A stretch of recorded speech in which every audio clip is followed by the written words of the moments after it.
can I just say one thing firstly? I love the name Eat Sleep Boxing Repeat. Hello, everyone. Welcome back to ESBR Boxing's YouTube channel.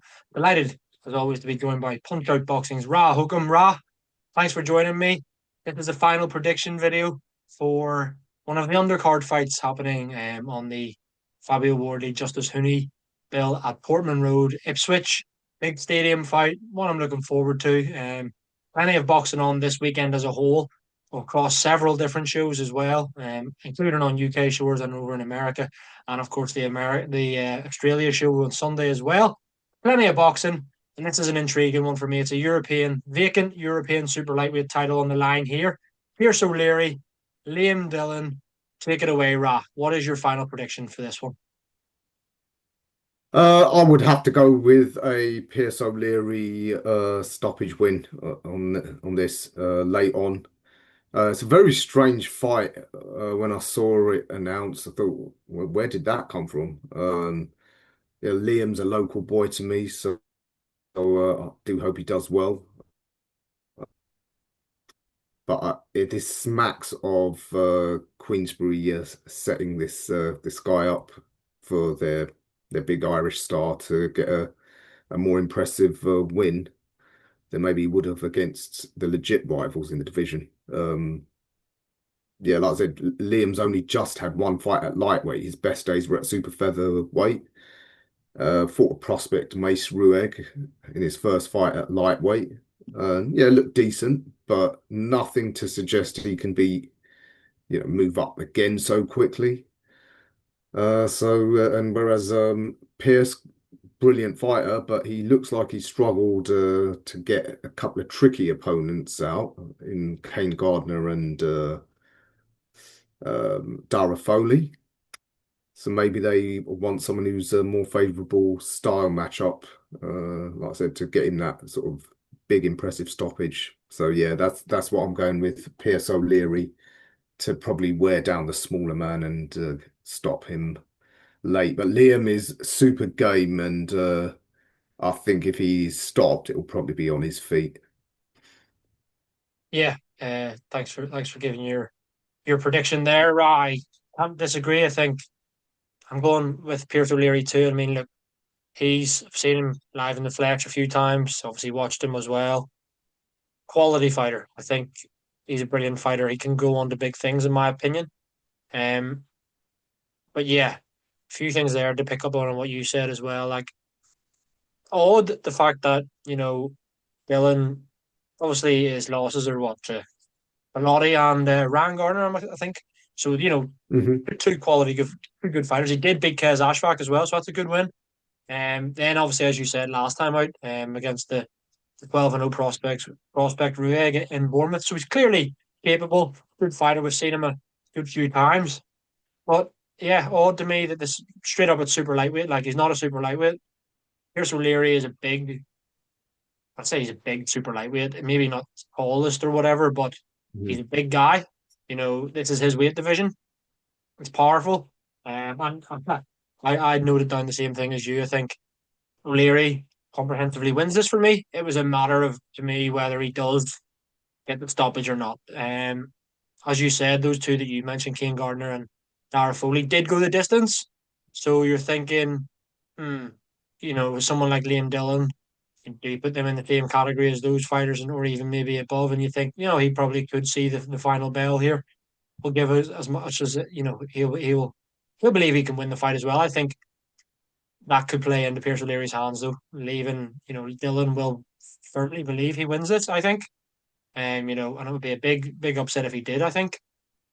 So will he leave open will he leave himself open for Pierce O'Leary, who, as we said, is a spiteful puncher. Maybe not a one punch concussive knockout artist, though we have seen a couple of them in his career.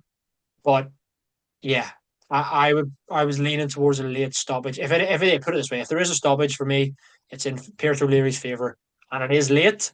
Um, but then again, it wouldn't surprise me if it did go the distance. But we shall see. I think, yeah, the funny thing you mentioned there, the Queensbury kind of standout Queensbury fighter being the A side against a credible opponent, but as you said, he's not a super not a super lightweight, really, is he?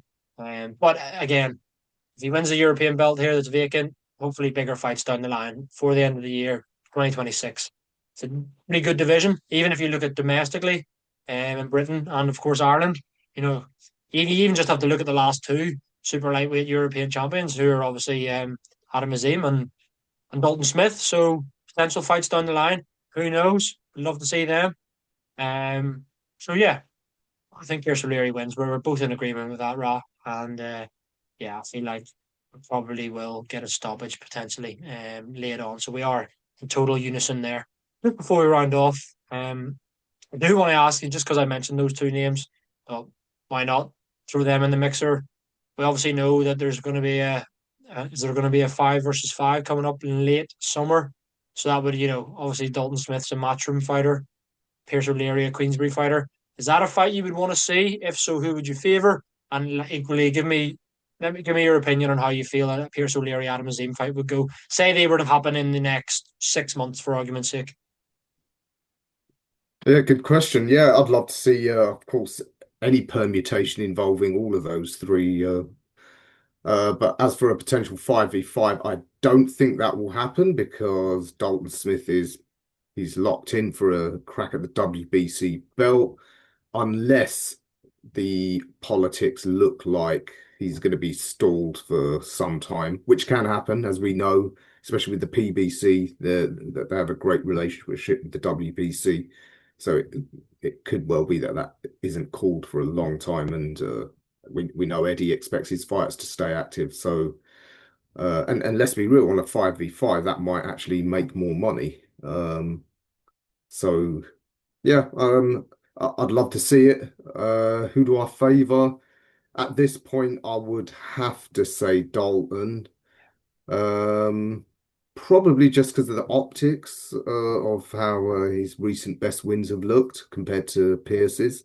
He is a bit older. Pierce's spectacles probably make him look more mature than he is, but he's actually the same age as Adam Azim, which I think is probably equally as interesting. I would probably favour Pierce in that one. I think he's maybe a bit more technically and fundamentally sound at the moment. Adam Azim is still one of those typically reflex and explosive based fighters. But hey, with Shane McGuigan's tutelage, it will probably correct a lot of that. But as it stands, that's how I would see him shape up against them two. I have to say though, as a European title shot, this is disappointing when you look at the, say, box rec rankings, which I know isn't what the governing bodies go by, but there's European fighters who are higher ranked, including his stablemate Rafferty. Don't get why they couldn't have got him in. But yeah, they, like I said, I think Queensbury have worked their magic to get this sanctioned by the EBU. So yeah, that's why. But as you said, yeah, some great fights domestically for Pierce straight after this, and I would really expect him to take one of those next after being essentially given him someone who's probably made for him. Yep, fingers crossed. Well, at the end of the day, we want to see all of these big fights, don't we? We want to see some prospects fighting prospects, fringe world level fighters fighting fellow fringe world level fighters, like, kind of putting their ego to one side, putting their ego to one side. And as I say, I think hopefully in this day and age, I think we have seen that more and more. And just hopefully it does continue, because it's definitely for the better of the sport. And that includes the likes of Pierce O'Leary against those names, as you mentioned, as we mentioned there, the likes of Dalton Smith, Jack Rafferty, Adam Azim. Yeah, hopefully these are all fights that we see down the line. That would be really intriguing ones. But yeah, I totally agree with yourself, Ra. Fingers crossed we see these in the not so distant future, because I think all of them are entertaining fighters, including Big Bang Pierce O'Leary, who both of us are predicting will beat Liam Dillon, probably by a late stoppage, if not points. But yeah, we are in unison. And Ra, I appreciate your time as always, guys. If you're watching this video, please do subscribe to the YouTube channel if you're not doing so already. Follow us on social media and drop in the comments your thoughts on this fight, how you see it playing out, as well as those ones I mentioned. Maybe, the likes of Dalton Smith, Adam Azim. Let us know how you feel those fights go against Pierce O'Leary too. And as always, Thanks very much, Ra, for jumping on the channel. Appreciate your valuable insight as always, and I'll speak to you again very soon.